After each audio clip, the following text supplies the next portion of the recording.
2002년 5월 8일 일요일 화분에 물을 주러 갔는데 나뭇가지랑 흙에는 양촌물이 떨어져서 굳은 것처럼 하얀 것이 묻어 있었다. 가까이 가니 고기기름 냄새가 확 나는 것이었다. 그 옆에 에어컨 실외기 위에도 기름이 쌓여 고인 상태로 굳어 있었고 음식물 찌꺼기가 떨어져 있는 게 가관이었다. 유력한 용의자는 윗집이었다. 거름망 같은 것에 확인 불가의 물체가 널려 있었다. 나뭇가지 위에 떨어진 기름을 제거해야 했다. 인터넷에 기름 제거법을 검색해도 찾아볼 수가 없었다. 화분에 고기 기름을 뿌리는 경우는 드문 것 같다. 일단 고기 기름이 범벅된 흙을 퍼냈다. 나뭇가지의 기름은 비누칠로 기름을 제거했다. 식물의 이름은 지니아 리네아리스고 꽃말은 행복, 인연, 떠나간 친구를 그리워하다 라고 한다. 먼저 떠나간 누나의 묘를 찾아갈 때 꽃이 피면 갖다 주려고 키우고 있는 의미 있는 화분이다. 작년 9월부터 키워서 추운 겨울을 견디고 지금까지 키웠다. 처음 키우는 화분이라 걱정이 많았다. 문제가 생기면 화분을 들고 동네 꽃집에 가서 물어보기도 하고 심혈을 기울였다. 그런데 마른 하늘에 날벼락이 떨어진 거다. 아니, 마른 하늘에 음식물 쓰레기가 떨어진 거다. 윗집에 올라가 대화를 시도했다. 에어컨 실외기에 음식물이 고여서 냄새가 나니 안 해주시면 감사하겠다고 말했다. 윗집 분은 몰랐었다며 이번이 처음이라며 알겠다고 하셨다. 나도 처음이면 그럴 수 있겠거니 넘어갔겠지만 이번이 처음이 아니었다. 윗집 분이 왜 처음이라고 했는지 의문이 들었다. 다른 가족이 올려놔서 몰랐나? 아니면 허언증이 걸렸나? 여러 가지의 경우의 수를 생각하다 달라지는 것이 없으니 생각을 멈췄다. 평일에는 출근하고 퇴근하면 부업을 해서 편집할 시간이 주말밖에 없어 화분을 정리하고 편집을 마무리했다. 평일날 아침, 평소에 닭가슴살과 야채, 그리고 밥을 볶은 후 간장으로 간을 해서 먹었는데 질려가는 참이었다. 그래서 예전에 대용량으로 산 카레 가루를 이용해서 닭가슴 카레 덮밥을 먹었다. 카레에 케첩을 넣으면 새콤한 맛이 섞여 맛있어 몇 년 된 케첩을 넣어봤는데 그날 화장실을 몇 번이나 가서 고생을 했다. 그런데 다음날 되니 멀쩡했다. 건강한 내 몸에 감사함을 느낀다. 출근 전 헬스장에 다닌다.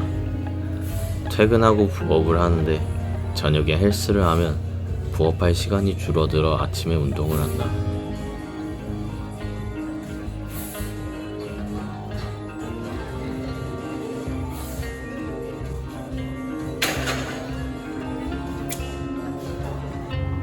출근을 하니 음료수를 나눠주셨다.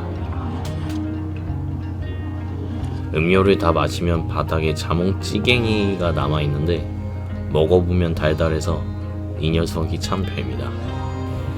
점심시간 부대찌개와 동그랑땡은 맛있었다. 몇 달 전에는 보온통에 점심을 싸가지고 다녀서 아침에 도시락도 만드느라 너무 바빴는데 지금은 맛있는 점심을 먹을 수 있어 너무 좋다. 직장인의 낙이 맛있는 점심 한 끼라고 하는데 그 말이 맞는 것 같다. 남은 점심시간 끝없어 보이는 길을 지나 산책을 갔다. 공사를 하고 있어 출입이 불가했다.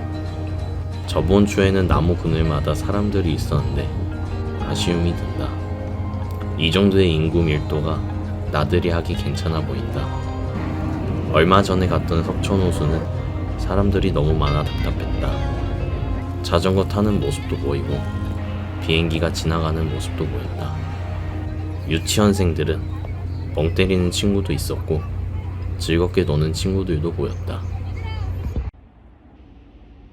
한강의 물결은 멍 때리기 참 좋다. 넓은 한강을 바라보면 살아오면서 나를 힘들게 하는 것들을 저 넓은 한강에 놓아 보내주고 싶은 마음이 든다. 어린 시절 폭언과 폭행, 누나의 자살, 그리고 온전한 내 삶을 못 살고 나이를 먹으며 어쩔 수 없이 책임져야 하는 것들. 일장일단이라는 말처럼 나에게 힘들었던 일들이 삶에서 단점으로 작용하기도 하지만 그로 인해 조금이나마 아픔이라는 것을 배웠고 그 조금의 아픔을 이해하고 배려해 줄 수 있는 사람이 될 수 있다고 생각한다. 그래서 아프면서 깨달은 것들이 앞으로 살아가는 나의 삶의 발판이 되어 장점으로 작용되는 점도 있어 보인다. 자신의 마음이 힘들면 외면하고 도망칠 수도 있다. 나의 인생은 도망침의 연속이었다. 사람마다 다르겠지만 나라는 인간이 나아가려면 외면하지 않고 도망치지 않고 받아들여야 한다고 생각한다.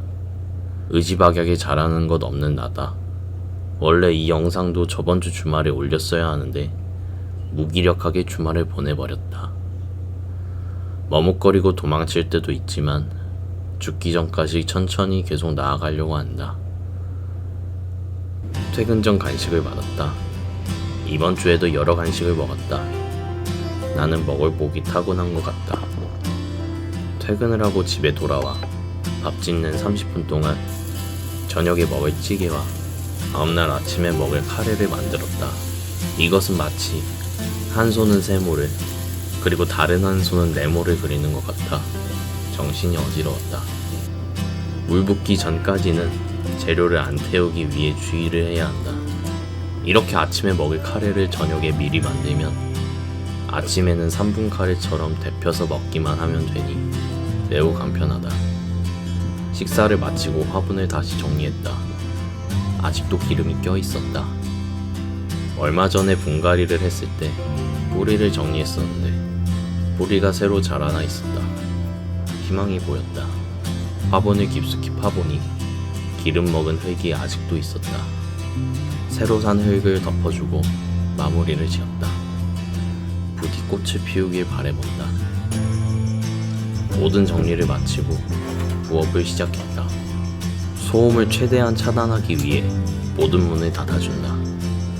지금 살고 있는 집은 베란다가 있어 베란다 문과 방 안의 문까지 이중으로 소음이 차단되어 매우 만족스럽다.